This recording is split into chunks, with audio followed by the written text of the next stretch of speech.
আসসালামু আলাইকুম, বিনতা কুকিং থেকে রান্নাঘরে চলে আসলাম। রেসিপিটি ভালো লাগলে অবশ্যই কমেন্ট করে জানাবেন, লাইক সাবস্ক্রাইব করতে ভুলবেন না।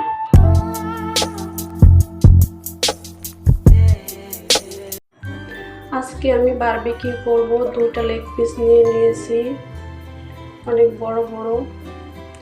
যেহেতু আমি চুলায় করব, চামড়া ছাড়া নিয়ে নিয়েছি। চামড়া থাকলে পুড়ে যাবে, দেখতেও অতটা ভালো লাগবে না। আমি এখন মাংসটা কুচি কুচি করে কাটবো, গ্যাপ দিয়ে দিয়ে কেটে নেব। একটু ডিপ করে কাটতে হবে, মশলাটা ভিতরে যেতে পারে।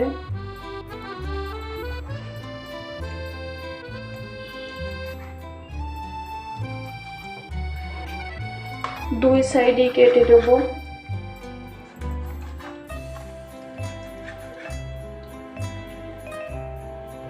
এক টুকরা লেবুর রস দেব।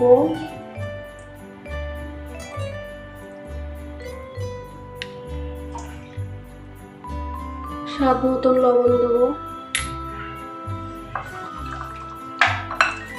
এখন একটু মাখিয়ে নেব। লেবুর রসটা ইউজ করলে ফার্মের মধ্যে গন্ধটা থাকে না, আর মাংসটা অনেক সফট হয়। মশলাটা ম্যারিনেট করার জন্য এখানে আমি 2 টেবিল চামচ টক দই ইউজ করব। 1 টেবিল চামচ আদা দেব।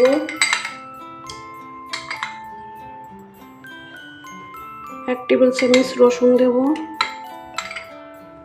1 টেবিল চামচ মরিচের গুঁড়া, শুকনো মরিচের গুঁড়া দেব। চা চামচের 1 চামচ বারবিকিউ মশলা দেব। চা চামচের 1/2 চামচ গোলমরিচের গুঁড়া দেব। গরম মশলার গুঁড়া দেব চা চামচের 1 চামচ। জিরার গুঁড়ো দেব চা চামচের 1 চামচ। বারবিকিউ সস দেব 2 টেবিল চামচ।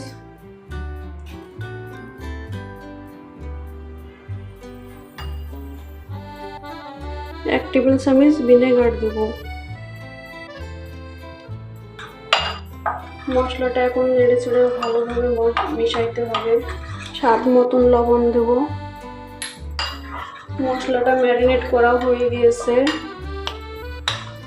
এখন মশলাটা আমি মাংস দিয়ে দেব। চা চামচের 1/2 চামচ অরেঞ্জ ফুড কালার ইউজ করব, কালারটা সুন্দর আসবে।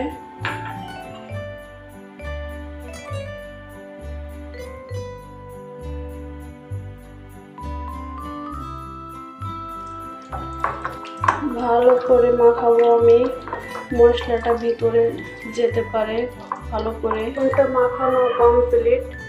এখন 2 টেবিল চামচের মতন তেল ইউজ করব উপরে। চিকেনটা ড্রাই না হয়ে যায়, চিকেনটা ভালো থাকবে।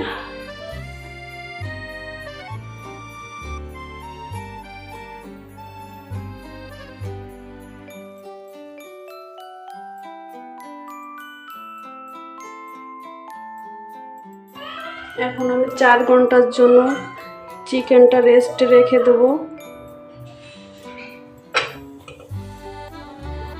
4 ঘন্টা পর চিকেন ম্যারিনেটে আবার আমি চলে আসলাম।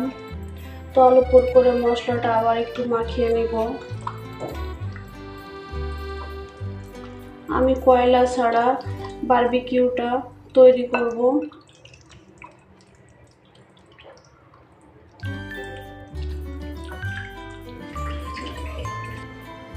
চিকেনটা আমি এখন ফ্রাই করে নেব। সামান্য একটু তেল নেব, ব্রাশ করে নেব।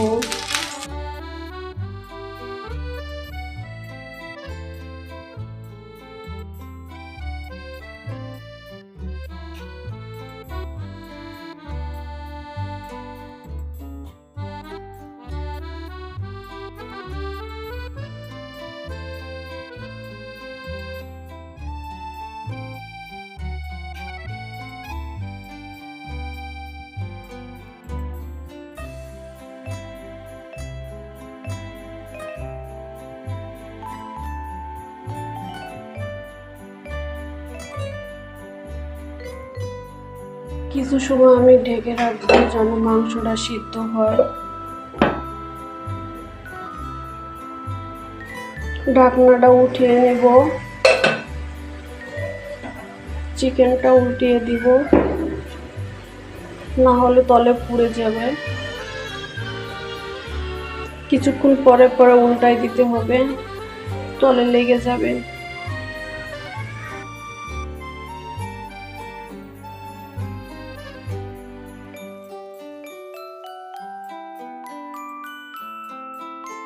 কিছু সময় পর পর উল্টিয়ে দিতে হবে চিকেনটা। এখন একটু সরষের তেল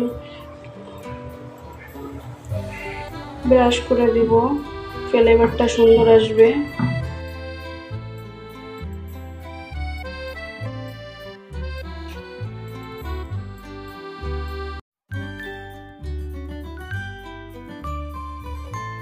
চিকেনটা ফ্রাই করা হয়ে গিয়েছে, বারবিকিউটা আমার তৈরি হয়ে গিয়েছে। ভাজাটা অনেক সুন্দর হয়েছে, দেখতেও খুব ভালো লাগতেছে। রেসিপিটি ভালো লাগলে অবশ্যই কমেন্ট করে জানাবেন, লাইক সাবস্ক্রাইব করতে ভুলবেন না।